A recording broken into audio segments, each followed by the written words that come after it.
بسم اللہ الرحمن الرحیم. ناظرین السلام علیکم. یوٹیوب نیوز چینل کھارین گزٹ میں ہوں گل بخشال میں پیش خدمت ہے آج کا کالم بعنوان سیاست کے سلطان راہی اور مصطفیٰ قریشی. ناظرین، ممتاز کالم نگار سہیل وڑائی صاحب اپنے کالم میں لکھتے ہیں، سائنس کی دنیا میں اب اسے نیوٹن کا تیسرا قانون کہا جاتا ہے، جس کے مطابق ہر عمل کا اس کے برابر اور مخالف رد عمل ہوتا ہے. نیوٹن کا یہ سنہری قانون سیاست پر لاگو کر کے دیکھیں تو یہاں بھی ہر عمل کا اس کے ہی برابر سیاسی رد عمل ہوتا ہے. جس طرح لالی ووڈ کی پنجابی فلمی دنیا میں جس دن سلطان راہی تاریک راہوں میں مارا گیا، اسی روز مصطفیٰ قریشی زندہ ہوتے ہوئے بھی مر گئے. جب ایکشن ہی نہ رہا تو ری ایکشن کیسا؟ جب ہیرو ہی دنیا سے اٹھ گیا تو ویلن اکیلا کیا کرے گا؟ ناظرین، پاکستانی سیاست میں بھی عمران خان اور شہباز کا وہی تعلق ہے جو سلطان راہی اور مصطفیٰ قریشی کا تھا. آج اگر عمران خان کی سیاسی قوت اور مقبولیت ختم ہوتی ہے یا بہت کم ہو جاتی ہے تو شہباز حکومت کی سرے سے کوئی اہمیت ہی نہیں رہے گی. شہباز حکومت اس وقت تک مضبوط ہے جب تک عمران خان اپنی سیاسی طاقت اور مقبولیت پر قائم و دائم ہے.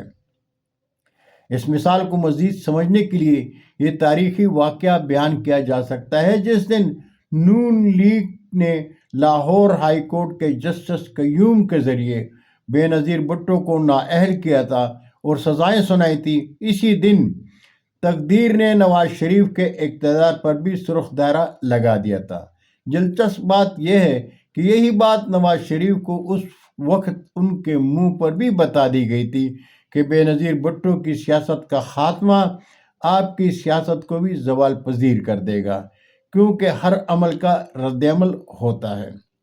اہل اقتدار سمجھتے ہیں کہ ہم مخالف کو کمزور کر لیں گے تو ہم مزید طاقتور ہو جائیں گے، لیکن عملی طور پر یہ ہوتا ہے کہ آپ کی مضبوطی اور آپ کی اہمیت کی اصل وجہ آپ کا سیاسی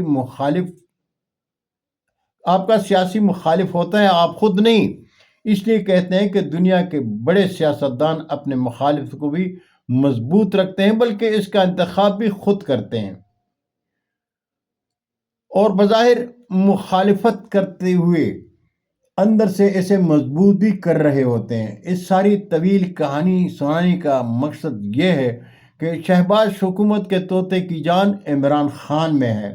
عملی طور پر شہباز حکومت عمران خان کو کمزور کرنا چاہتی ہے اور عمران خان اور ان کی جماعت شہباز حکومت کو سرے سے ہی گرانا چاہتی ہے.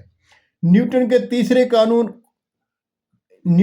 تیسرے قانون حرکت کو نہ سمجھنے والے یہ دونوں بہت بولے ہیں. اگر شہباز شریف کی کمزور حکومت گری تو عمران خان کے لیے مشکلات اور بڑھ جائیں گی، اور اگر نون نے عمران خان کو کونے میں لگا دیا تو نون کی اپنی سیاسی اہمیت ختم ہو جائے گی. یہ دونوں بڑے بولے ہیں، سمجھ نہیں رہے کہ ان کی بقا ایک دوسرے کی مضبوطی میں مضمر ہے. اب اگر انہوں نے لڑ کر ایک دوسرے ختم کرنا ہے تو پھر رستم و سہراب اور سلطان راہی اور مصطفیٰ قریشی کی طرح ایک کی موت دوسرے کو خود بخود انجام تک پہنچا دے گی. قومی اتحاد نے فوج کے ساتھ مل کر ذوالفقار علی بھٹو کو اقتدار سے نکالا تھا. جب بھٹو کو پھانسی ہو گئی تو جنرل ضیاء الحق نے قومی اتحاد کے وزیروں کی چھٹی کروا دی تھی، کیونکہ جنرل ضیاء نے قومی اتحاد کے کندھے کو استعمال کر کے بھٹو کو انجام تک پہنچایا. اور جب بھٹو کو ختم کر لیا گیا تو اس نے قومی اتحاد کی موت کا خود ہی انتظام کر دیا. بعض اوقات رقیب کی حفاظت بھی عاشق کی ذمہ داری بن جاتی ہے. دشمن کی جان اور عزت کا تحفظ نہ کیا جائے تو خود آپ کی جان اور عزت کو بھی خطرات لاحق ہو جاتے ہیں. بہت شکریہ ناظرین، زندگی نے ساتھ دیا تو برقی رابطے میں پھر ملاقات ہوگی. اجازت چاہوں گا. اللہ ہم سب کے پاکستان کا حامی و ناصر ہو. پاکستان زندہ باد.